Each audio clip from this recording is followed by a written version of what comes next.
A 80ª Assembleia da ONU ainda não terminou, mas os 4 primeiros dias mostraram realmente que são muitos os desafios geopolíticos e diplomáticos da atualidade. Por esse motivo, o Jornal da Manhã conversa agora com o professor especialista em relações internacionais, o Manuel Furriela, que agradeço demais a presença aqui, para falar principalmente, já trazendo o contexto desse discurso do Benjamin Netanyahu, que deu sinais evidentes de que o conflito no Oriente Médio não tende a acabar, Bom dia. Bom dia. Realmente é uma questão, um momento difícil, pelo qual passa todo o Oriente Médio. Israel teve todo o direito de reagir aos ataques de 7 de outubro de 2023 com respaldo no direito internacional. Então, os estados que são atacados, eles têm direito primeiramente de resposta. Israel exerceu esse direito, teve reconhecimento, suporte da legislação internacional. Num segundo momento, Israel manteve os ataques no sentido de evitar, de desmantelar o Hamas e evitar futuros ataques. E agora, nesta última fase, onde ele mantém os ataques e mantém a ocupação da faixa de Gaza, inclusive organizou incursões internacionais com grandes resultados militares dentro do Irã, dentro da Síria, em vários outros países, em vários outros territórios, inclusive fora, propriamente da região ali da faixa de Gaza, como, por exemplo, no sul do Líbano contra o Hezbollah, trouxeram muitos resultados militares positivos, várias conquistas militares. Mas o ponto que agora está aqui colocado e que é alvo de crítica é a questão que envolve os direitos dos palestinos na faixa de Gaza. Sabemos e acompanhamos que há uma questão humanitária muito representativa no sofrimento daquela população local. Então, o que se cobra mais propriamente do governo atual israelense, não propriamente do Estado de Israel, mas do governo atual israelense, é qual é o projeto que tem para aquela região. Vão continuar as incursões militares? Com qual objetivo? E a médio e longo prazo, qual o resultado esperado? Então, acho que mais propriamente do que as críticas que a gente observou por muitas das nações representadas na ONU, na Assembleia Geral, é propriamente a indicação de um objetivo, daquilo que se pretende construir, da forma como o governo israelense pretende não só a pacificação da faixa de Gaza, mas principalmente o futuro daquela região. Porque a região de conflito realmente permanece, desde aquele dia 7, que a gente até mostrou aqui na Jovem Pan News amplamente, já dura muito tempo, ainda falta a libertação dos reféns, mas o presidente da Autoridade Palestina, o Mahmoud Abbas, também quis desvincular a Palestina do Hamas, dizendo que não representa o grupo terrorista, que o grupo terrorista não representa a totalidade da Palestina, e acusou Benjamin Netanyahu de crimes de guerra. E a gente viu, então, essa manifestação por parte das pessoas, dos diplomatas que estavam presentes ali durante o discurso do Benjamin Netanyahu, deixando a sessão nesse ato simbólico de que, olha, nós não compactuamos com isso, e o reconhecimento também por parte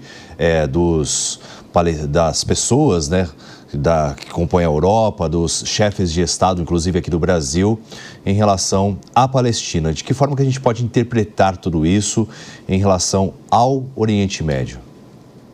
Alguns fatores importantes aí, de análise. Primeiro que o surgimento do Estado de Israel em 1948, legítimo, realmente não se pode nunca discutir isso. Alguns estados, como por exemplo o Irã, não reconhecem esse direito, tem que ser afastado. Há um reconhecimento por parte das Nações Unidas em 48, ou seja, pela representatividade da comunidade internacional. Então, mesmo que não seja unânime, ela não é por questões pontuais, estados pontuais, foi construído isso. Mas também naquele momento, em 1948, foram reconhecidos quais seriam territórios de Israel e quais seriam os territórios dos palestinos. Então, o projeto inicial deveria ser seguido, que contemplaria as questões territoriais principais a partir daquele momento. Infelizmente, não tem sido seguido por nenhum dos estados. E dentro do grupo palestino, às vezes dá a impressão aqui para nós, no Brasil de que eles fazem parte de um grupo homogêneo. E pega bem o teu ponto, não é isso que acontece. Você tem 3 grandes grupos representando os palestinos. O maior deles, que é do Fatah, né, do chefe de Estado Abbas, que representa a maior parte deles. E é um discurso mais pacifista, né? A gente percebeu até pela apresentação que ele fez na Assembleia da ONU. Você tem depois um grupo menor, que é o Hamas, né? Sempre com um discurso mais assertivo, mais combativo, e que não reconhece o direito do Estado de Israel existir, e que é um grupo, sim, terrorista, pelos atos que pratica. 7 de outubro de 2023 foi o ápice disso. E outros grupos menores, que não se sentem representados pelos dois, mas são minoritários, principalmente lá na Cisjordânia, que é o maior território palestino, né? Então você tem esses grupos, eles não são homogêneos. Agora, o principal, e é um aspecto positivo deste momento, né, é que o discurso é de que a maior parte dos palestinos não é representado pelo Hamas, pelo grupo terrorista. A maior parte dos palestinos condena os ataques terroristas de 7 de outubro de 2023 aos israelenses, e que, durante o discurso também, foi por eles dito que, independentemente de qualquer processo de negociação, imediatamente tem que libertar os sequestrados israelenses. É inaceitável utilizar sequestrados como moeda de troca a seres humanos, né, com todos os desrespeitos que a gente observa e com a provável morte já de cerca de 25 deles, né? Então, esse é o cenário que nós temos. Agora, o que é realmente necessário, como eu disse primeiramente, é que Israel diga qual é o seu objetivo, o governo israelense, para a região, e que dialogue com aqueles moderados palestinos, porque a partir daí se constrói algo positivo para os dois lados. Pois é, porque na concepção dele ele relembrou, né, esses ataques, essa violência toda praticada pelo grupo extremista Hamas, e citando outros grupos também, né, os terroristas, até colocando ali cartazes com alternativas A, B, C, D, enfim, a gente mostrou isso aqui no Morning Show. Mas em relação também ao conflito entre Ucrânia e Rússia, a gente tem alguma expectativa em relação a isso nas tratativas que ainda serão realizadas na ONU? Também ótimo ponto. Bom, primeiro Israel e palestinos. Israel e Hamas, né? Bem lembrado por você. Esse é um conflito que a gente não tem perspectiva a curto prazo de qualquer tipo de encaminhamento, nem de armistício, que é um cessar-fogo. Então, infelizmente, ali a situação não permite desenhar alguma probabilidade de pacificação a curto prazo. E o mesmo a gente tem que mencionar entre Ucrânia e Rússia. Havia uma grande expectativa internacional com a chegada de Donald Trump ao poder, porque a partir dali poderia haver uma pacificação, porque os Estados Unidos exerceram uma pressão muito forte, principalmente sobre a Ucrânia, para que houvesse esse processo. E se a gente lembrar bem, houve até aquele momento de desgaste na Casa Branca do Zelensky, que ele foi ali exposto. Ali o governo americano usou uma estratégia de enfraquecer a liderança ucraniana para tentar, a partir dali, fazer uma composição com os russos. Infelizmente, esse não foi um bom caminho. Eu digo infelizmente por conta de não ter dado resultado de pacificação, e não por ser aquilo que a gente acredita que deveria ser, ou seja, o enfraquecimento da Ucrânia. Mas essa proposta não resultou positiva. E depois o governo americano, acertadamente, voltou a pressionar os russos. Houve uma pressão muito efetiva sobre a Rússia, inclusive com promessa de sanções econômicas adicionais contra o governo russo, com esse objetivo, de a partir do momento que pressionaria ali, houvesse a composição. O presidente Donald Trump, ele é próximo de Vladimir Putin.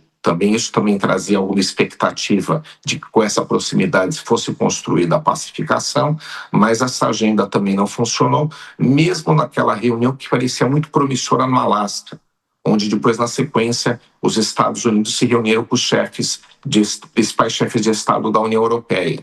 Então ali parecia que talvez saísse uma agenda, mas ela não se construiu. E ela não se construiu porque a Rússia, ela não abre mão das suas principais pretensões, que elas são territoriais.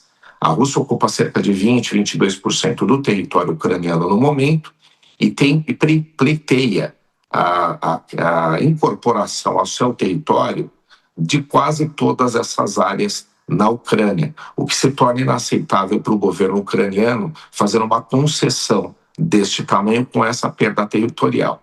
Em algum momento, o governo Zelensky sinalizou que aceitaria ceder uma parte desse território, mas o governo russo ele entende que na negociação precisaria receber muito mais do que isso. Então esse impasse ele é de muito difícil resolução.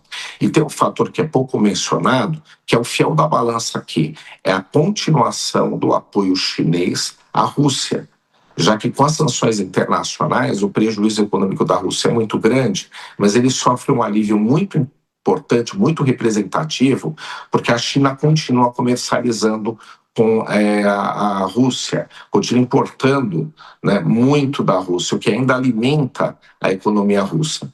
No meu entendimento, enquanto a China não entrar nesse esquadro, participando ativamente do processo de negociação, mas com o objetivo de pacificação, dificilmente a gente vai conseguir chegar a um resultado pacifista nesse momento. Mesmo que haja um cessar-fogo ou um armistício que é um pouquinho mais do que isso, a construção da paz é difícil porque a Rússia não cede no que pleiteia e porque a China a mantém economicamente. Professor, bom dia. E essa química, hein, professor, entre Trump e Lula, esse encontro vai acontecer nos próximos dias? É um encontro que está todo mundo esperando, já há dias a gente espera por uma possível ligação. Essa ligação, inclusive, poderia acontecer antes desse encontro? Seria mais importante, mais interessante que acontecesse uma chamada de vídeo?